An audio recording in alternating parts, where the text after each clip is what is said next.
What's going on, everybody? Dan TERZO back with another showcase. I'm here at Distress Labs house, aka Paul Manzi. Say what up, Paul. Yo.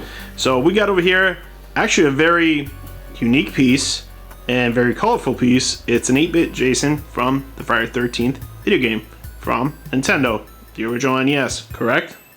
Correct. There we go. So what I love about this piece is just the coloring that pops is just so unique, because you have the background, then you have the figure, then you have the foreground over here, and then you have the multiple heads. So right off the bat, this figure is one of those that you gravitate to the most off the detox because it's so vibrant, like like the Ghastly Grinner. Yeah. So let me just get into the figure. We're gonna start at the accessories, which is the two head sculpts, which is cool, which once customs incorporated a Roy Burns head sculpt, and this isn't just straight purple. You guys can see he has lighter purples, lighter blues, darker purples to give that 3D effect, make it seem more lifelike. And it has texturing to it, and you know, it has the warped mask head that he was wearing, obviously, and the eyes are painted really well. And one thing I gotta always say, Once Customs has been stepping up his eye paint game real bad. I like the sculpted hair coming through right in the front of the Roy Burns head, and you can see on his cheeks and everything. Look at the little disc. Different coloration and all the vibrancy that comes through, even though it does come off as just one color. I swear to you, it's really not. It's multicolored and it's really exceptional. Then obviously over here you have the Pamela Voorhees head, which is probably the thing that I like the most about this set. Yeah, the head is sculpted just perfect, and it has actually plastic sculpted hair. And it's hair, yeah. Dude, it is perfect, like the video game was. Obviously you have the severed neck over here, and the colors, dude. That's what really impresses me. Is the light blues, the icy looking blues, the light whites, and just the dark blues, and just obviously the purple accents that hit on the darker part of the dark part of the hair. I just absolutely love this. I think this is my favorite part of the release. And then the bottom of it even has that goofy blue blood too. Right. Inside the stump, yeah. Right, which is right there. Yeah. Now, what I like about this is the base that stands on simplistic, like the game, because it's supposed to be simplistic. It was obviously just 8-bit back in the day. There wasn't much 3D dimensionality to it. That's what it's supposed to be. So it's just green, but it's multicolors of green, light greens and some dark greens, and it's absolutely perfect. And I love how he incorporated the Jason life points. Is it over here? Was this the life points of Jason in the video game? That was the life points. All right. And this motherfucker was hard to kill in the game. He was, man. He was like damn near impossible. Fucking Terminator. Yeah. So that is really awesome. And obviously it has the clear crotch grabber, which I really enjoy. And then let's just start at the boots. Now, but actually, before I start, I'm going to mention this is going to be a run or a batch run. It's not going to be anytime soon. Yeah. When they're ready, they will announce it, and they'll have a few ready to go. So just get yourselves prepared.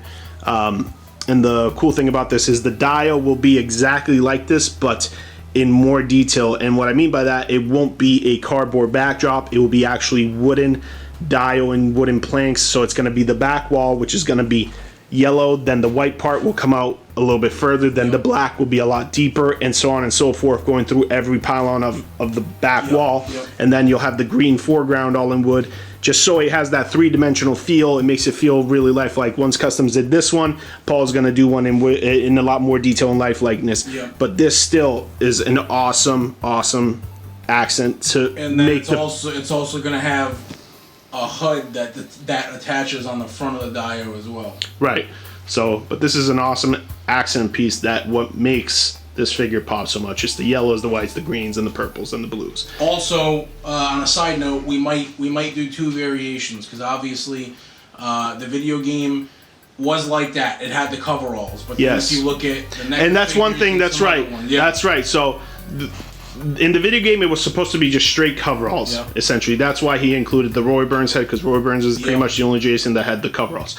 Now, and NECA represents it as the Part 3 Jason, essentially, with the shirt and the khaki pants, obviously in the colored purples and whatever. But it is supposed to be the coveralls.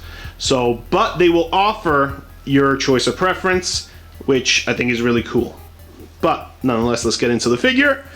And let's go over here. So we have the boots, and I like these because obviously, as you guys can see, they got hints of purple coming through them. And the bottom of the boots The actual bottom of the sole is painted, obviously. He didn't forget that.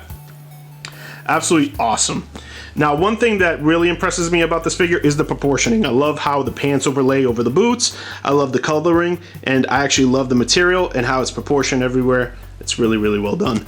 And as you guys can see, it's got different shades of purple coming through the folds of where his proportioning and folds lay.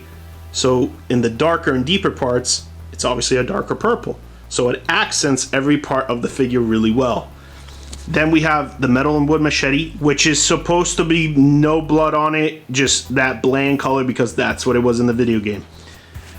Then we have the painted hands that have, obviously in between the creases, some darker purples coming through. Let me get into this one. Then we continue up. We have the pockets. Stitch work is on point. Black undershirt, painted obviously head sculpt. And we have a Jason mask. I believe, Paul, we said this was a part 6 mask or a Roy Burns mask to go along. So, yeah. And I love the long chevrons, the colors, the mask really pops. I love the strapping, how it's purple. You can't really see his eyes, which is amazing, which is what it's supposed to be. Dark, dark, dark, dark. I mean, look at that. Absolutely excellent job.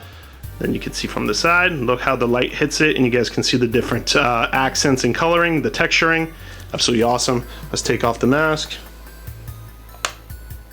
And we have a part 4 Jason head sculpt, which is from the new run that they did. It's the updated sculpt, but the paint's awesome. Like, look at the inside of the mouth. It's got darker black washes. The eyes are painted on point. And I love, like I said, same story as the Burns. I love the head sculpt. I love the color purple that he picked. I believe he even told me that the head was all those heads are casted in that color, and then he went over it and painted as well, so there's no paint rubs on it. And that's what I love about it. The color that he chose, yep, I think is excellent, and it pops very vibrant, yeah, under lighting. And as you guys can see, he has his gash over there, which is painted in black wash. You have lighter tonalities over each crease that he has on his skin. And it's a really strong sculpt, guys. So as I gotta say, paint on this one is, I gotta say, it's another 10 out of 10, proportioning a 9.5 out of 10, presentation a 10 out of 10. Same as the Netflix Leatherface review that I did. I think it's a banger, and like I always say, I wish Once Customs did the boxes, but he does it his own way. But this is absolutely awesome. I don't know what the price point is gonna be, so like I said, message them. I'm really, really impressed with this. I might actually have to hop on this one. I played with all my cousins, and it's funny because when I was in Italy, that's where I was born, we played over there, and Gabagool, and it was just a hard game to get over there, simply put, but amazing. Anything you want to add to this, Paul? No, I absolutely love what one did, man. Like you said, you know, it's very colorful. There's a lot of shading in person. Not sure how well the camera's picking it up. It's an excellent piece. I myself wanted an NES Jason forever. I'm sure there's been a lot of other people who wanted one forever. I bought the NECA figure a while back, and then I ended up, selling it just because obviously it's not my scale. But yeah, man, it's an excellent piece. I love what one did, and we're gonna do the prototype of a Part 3 one as well, of course. Perfect.